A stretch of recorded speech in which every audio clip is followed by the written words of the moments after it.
আসসালামু আলাইকুম। শাকিলস ওয়ার্ল্ডের নতুন আরেকটি ভিডিওতে আপনাদেরকে স্বাগতম। আজকের এই ভিডিওটির মাধ্যমে আমরা এক্সেলের চমৎকার একটি ব্যবহার সম্পর্কে জানব। আমার বিশ্বাস আপনাদের সকলের কাছেই বিষয়টি অনেক বেশি উপকারী এবং ব্যবহারযোগ্য মনে হবে। সো কথা না বাড়িয়ে চলুন ভিডিওটির মূল পর্বে যাওয়া যাক। ভিডিওটির মূল পর্বে যাওয়ার আগে বলে রাখি, আপনি যদি আমার এই চ্যানেলে নতুন হয়ে থাকেন তাহলে please hit the subscribe button, আর যদি অলরেডি সাবস্ক্রাইব করেই থাকেন তাহলে থ্যাংক ইউ সো মাচ। কথা না বাড়িয়ে চলুন ভিডিওটি শুরু করা যাক। প্রথমেই আমি একটি এক্সেল শিট ওপেন করব। আমি ভিডিওটি শুরু করার আগে আরেকটা জিনিস একটু ক্লিয়ার করে রাখি। আমার আজকের এই ভিডিওটি মূলত যারা জব হোল্ডার বা একই সময়ে সাপোজ এখানে আমি যেটা দেখাবো এমপ্লয়ি আইডি স্ট্যাটাস। অনেক সময় আমরা একটি প্রতিষ্ঠান বা ইউনিভার্সিটি বা স্কুল কলেজের একটা লিস্ট করি, সাপোজ একাধিক নাম, একাধিক রোল নাম্বার, আইডি নাম্বার বা মোবাইল নাম্বার দিয়ে অনেক লিস্ট করি অনেক সময়। সো এই লিস্টের মধ্যে যদি একজনের নাম 2-3 জায়গায় ব্যবহার হয়ে যায় কোনো ক্রমে বা ভুল ক্রমে যদি ব্যবহার হয়ে যায়, সো সেই নামটা ফাইন্ড আউট করা আমাদের জন্য অনেক কষ্টসাধ্য হয়ে পড়ে। সাপোজ 200-300 বা 500-1000 নামের মধ্যে আপনার একটা নাম যে 2-3 বার ব্যবহার হয়নি, এটা আসলে ফাইন্ড আউট করা সোট আপ ব্যাপার।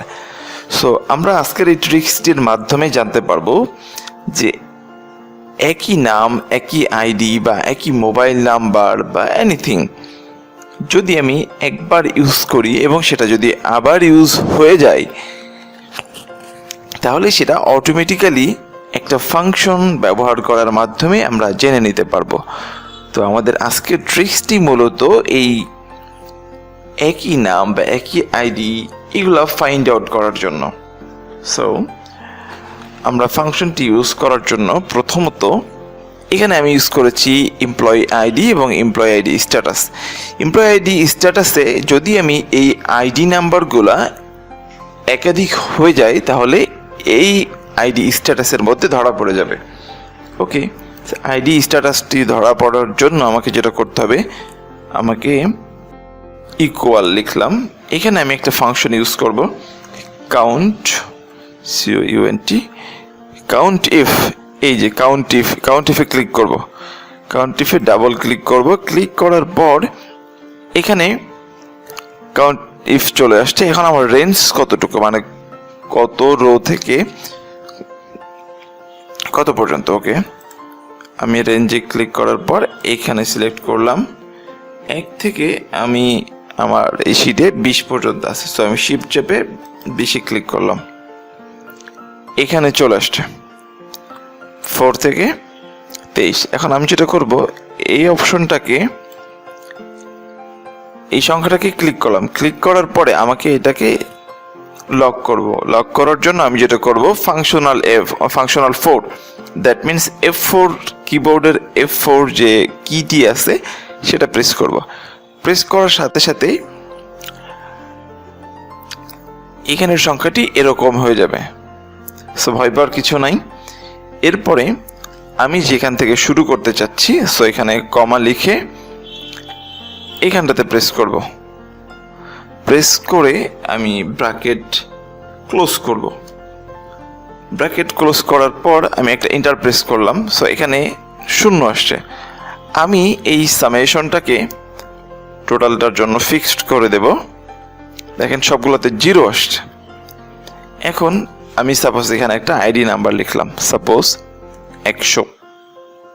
সো 100 লিখলাম। ওকে, এখানে 101, এখানে 102, সাপোজ আমি সিরিয়ালে লিখলাম। এখন আমি যদি কোনো সংখ্যা ভুল ক্রমে, সাপোজ 100টাকে যদি ভুল করে আবার লিখে ফেলি, তাহলে দেখেন এখানে কিন্তু সংখ্যা চেঞ্জ হয়ে গেছে, মানে আমার এই 2 আর এই 2। দ্যাট মিনস এটা আনফরচুনেটলি কোনোভাবে 100টা আবার ইউজ হয়ে গেছে। হ্যাঁ, এটাকে ফাইন্ড আউট করার জন্য এটাকে আমরা আরেকটু সুন্দরভাবে লিখতে পারি।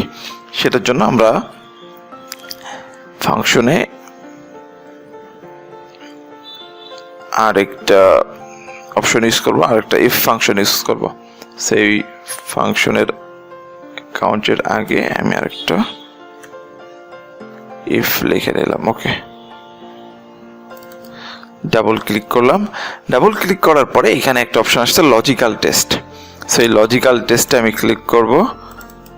ক্লিক করার পর এখানে আমি যাতে বুঝতে পারি, মানে একটা কমেন্ট আকারে লিখবো। হ্যাঁ, মানে সংখ্যা আকারে না এসে যাতে কমেন্ট আকারে আসে, তাহলে আমাকে বুঝতে আরো বেশি সুবিধা হবে। সো আমি এখানে কি করব, একের অধিক যদি আসে তাহলে আমার ডুপ্লিকেট লেখাটা আসবে। ওকে, তাহলে আমি লিখি, তাহলে এখানে গ্রেটার দেন 1 লিখলাম। 1 লিখে কমা প্রেস করব। এরপরে আমাকে ডাবল কোটেশনের মধ্যে লিখতে হবে। ডাবল কোটেশন ছাড়া লিখলে আপনাকে ওখানে শো করবে না। সো অবশ্যই এই দিকটাতে খেয়াল রাখতে হবে যে আমি ডাবল কোটেশন ইউজ করতেছি কিনা। ওকে, আমার একের অধিক আসলে লেখাটি আসবে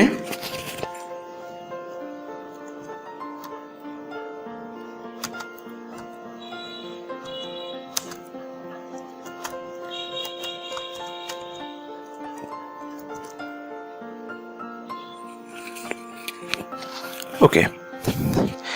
যদি একই সংখ্যা দুইবার ইউজ হয় তাহলে লেখা আসবে ইএমপি আইডি ডুপ্লিকেট, মানে ডুপ্লিকেটটা ব্যবহার হচ্ছে। ওকে, আর যদি একই আইডি দুইবার ব্যবহার না হয় সেক্ষেত্রে নর্মালি আসবে, সেখানে কোনো আলাদা চিহ্ন আসবে না। ওকে, তাহলে আমি কমা দিলাম, কমা দিয়ে আমি অনলি 2টা ডাবল কোটেশন দিলাম। এবার আমি ব্র্যাকেট ক্লোজ করে দিব, ক্লোজ করে এন্টার প্রেস করব। এখন দেখেন, এটা আমি আবার টেনে দেব।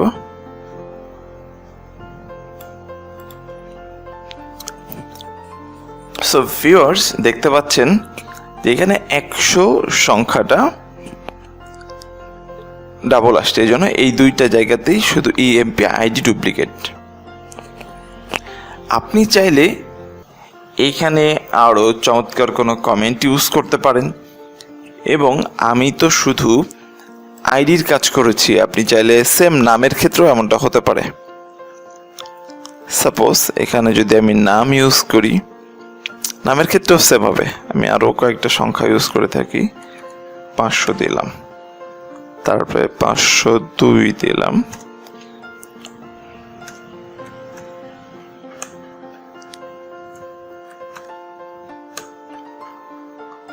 আমি আবার এখানে 102 লিখব। দেখি এখানে ধরে কিনা। লেখার সাথে সাথেই চলে এসেছে ইএমপি আইডি ডুপ্লিকেট। এইভাবে আমি যদি এভাবে টেনে দিয়ে দেখেন সবগুলোতে ডুপ্লিকেট আসছে। 709,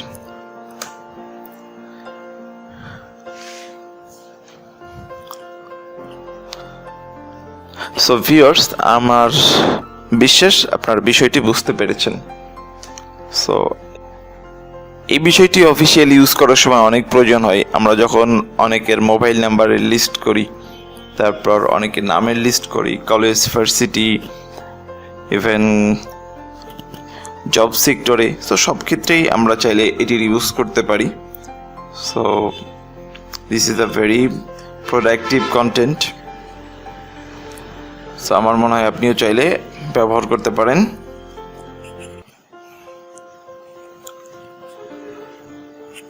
এই ছিল আমাদের আজকের টপিকস। ভিডিওটি কেমন হয়েছে কমেন্টসে জানানোর অনুরোধ রইল। আজকের মতো এই পর্যন্তই, দেখা হবে নেক্সট কোনো ভিডিওতে। সে পর্যন্ত ভালো থাকুন, সুস্থ থাকুন। আল্লাহ হাফেজ।